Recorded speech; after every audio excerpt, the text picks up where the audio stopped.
Bienvenue sur Africa 24 pour cette nouvelle édition du QG News. Au sommaire de l'actualité, deuxième session du dialogue politique en République démocratique du Congo depuis ce 8 décembre. De nouvelles assises qui doivent permettre au pouvoir et à l'opposition de se mettre d'accord sur la fin du mandat constitutionnel du président Joseph Kabila. Au Soudan du Sud, une campagne pour lutter contre les disparités entre les sexes a été organisée. Les populations ont été sensibilisées grâce à des forums. Et les Lionnes indomptables ont perdu la finale de la CAN 2016, la CAN féminine face au Nigeria. Pour autant, c'est en tant que championnes qu'elles ont été reçues ce 8 décembre par le couple présidentiel.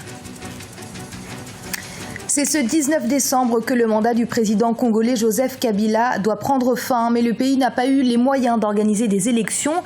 Le président restera donc à la tête du pays au-delà du délai fixé par la Constitution comme approuvé lors du dernier dialogue politique, un point qui est loin de faire l'unanimité et qui risque donc de crisper davantage le climat dans le pays. Un nouveau round de pourparlers a donc été entamé ce 8 décembre entre pouvoir et opposition, et ce sous l'égide de l'Église catholique. Écoutez donc à ce propos Marcel Outembi, président de la conférence épiscopale nationale en République démocratique du Congo.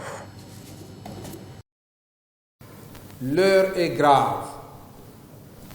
La population congolaise tout entière nous regarde. Raison pour laquelle nous serons tous appelés au cours de ces assises à nous dépasser et à donner le meilleur de nous-mêmes pour offrir à notre cher et beau pays une paix durable, une occasion de consolider la démocratie chèrement acquise et lui éviter un enlisement aux conséquences néfastes. Les violences faites aux femmes, l'inégalité entre les genres, le difficile accès aux hauts postes pour la gente féminine ou encore la déscolarisation des jeunes filles, autant de défis que le Soudan du Sud doit relever. Et c'est avec l'aide de la MINUS, la mission onusienne dans le pays, que les autorités sud-soudanaises ont organisé un forum pour accompagner les femmes à lutter contre toute forme de discrimination liée à leur sexe. Birama Saonera. La MINUS, Mission des Nations Unies au Soudan du Sud, organise un forum des femmes à Juba depuis le 25 novembre 2016. Objectif, évoquer les disparités entre les sexes dans ce pays en crise. La rencontre vise aussi à mettre un accent sur le droit à l'éducation, en particulier dans les zones touchées par le conflit dans le pays. En somme, cela va consister en un dialogue entre les femmes.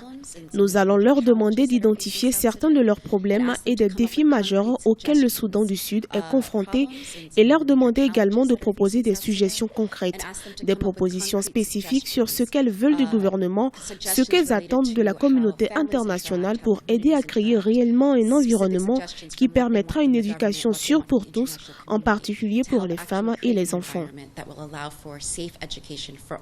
Selon l'Agence des Nations Unies pour l'enfance, l'UNICEF, seuls 35% des filles du Soudan du Sud sont inscrites à l'école primaire.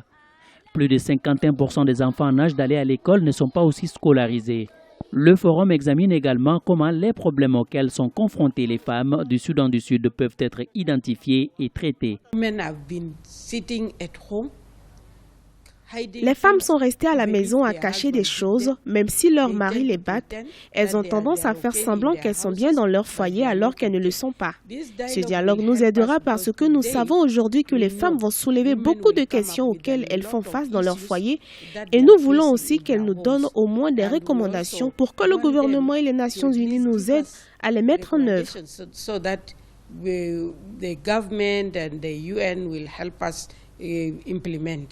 Depuis décembre 2013, le Soudan du Sud est plongé dans une guerre civile.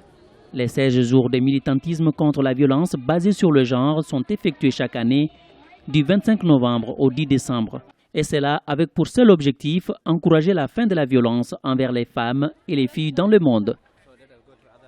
Journée de trouble ce 8 décembre à Bamenda, dans le nord-ouest du Cameroun. Des jeunes anglophones ont empêché la tenue d'un rassemblement du parti au pouvoir. Les forces de l'ordre sont intervenues.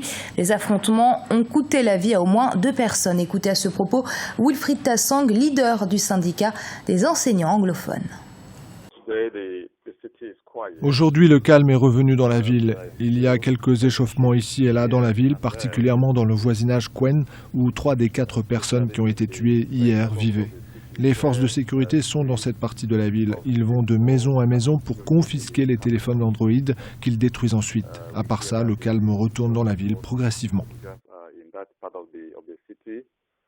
Vice-championne d'Afrique de football lors de la dernière Coupe d'Afrique des Nations, coupe féminine qui s'est tenue du 19 novembre au 3 décembre au Cameroun. Les Lionnes indomptables ont été reçues ce jeudi 8 décembre par le couple présidentiel. Paul et Chantal Biya, une cérémonie à laquelle a participé notre correspondante Viviane Baoken. Voyez donc son reportage. Les Lions indomptables n'ont pas caché leur joie ce jeudi 8 décembre 2016 au Palais de l'Unité de Yaoundé devant le couple présidentiel. Vice-champion d'Afrique de football féminin lors de la CAN 2016 qui s'est déroulée au Cameroun, le chef de l'État Paul Biya et son épouse ont tenu à saluer la bravoure de cette jeune joueuse. Un moment de joie pour le sélectionneur Enon Gatchou. Nous sommes fiers. Moi je pense que c'est un travail qui a été fait avec tout le staff technique, un travail qui a été fait avec beaucoup des entraîneurs, beaucoup des éducateurs derrière le groupe. Nous disons merci, c'est une reconnaissance du travail depuis un certain moment. Nous disons encore moins une fois de plus parce que le chef d'État a toujours été là pour soutenir non seulement le sport camerounais, mais surtout le football féminin en particulier. La cérémonie de réception des Lions au Palais de l'Unité était un moment de communion et de convivialité entre les footballeuses et le couple présidentiel. C'est un sentiment qu'on ne peut pas décrire. C'est émouvant, ça fait longtemps que je joue au football et je ne suis pas encore arrivée ici. Je pense que c'est quelque chose qui va rester gravé dans ma mémoire. Dans nos mémoires aussi, c'est incroyable ce qu'on vit aujourd'hui. Ça va encore nous donner plus de tonus, de pouvoir hisser notre drapeau encore plus haut pour pouvoir vivre ce genre de cérémonie. Il faut noter que c'est la première fois que le couple présidentiel reçoit officiellement l'équipe féminine de football au Palais de l'Unité. La cérémonie était aussi l'occasion pour le chef de l'État de manifester son engagement à promouvoir davantage le football féminin au Cameroun. Au cours de cette cérémonie, le président Paul Biya a mis le cap sur 2019 pour la CAN masculine que doit accueillir le Cameroun. Ce journal a été réalisé par l'ensemble de la rédaction. Merci de l'avoir suivi. Restez sur Africa 24. Dans un instant, une nouvelle édition de l'information.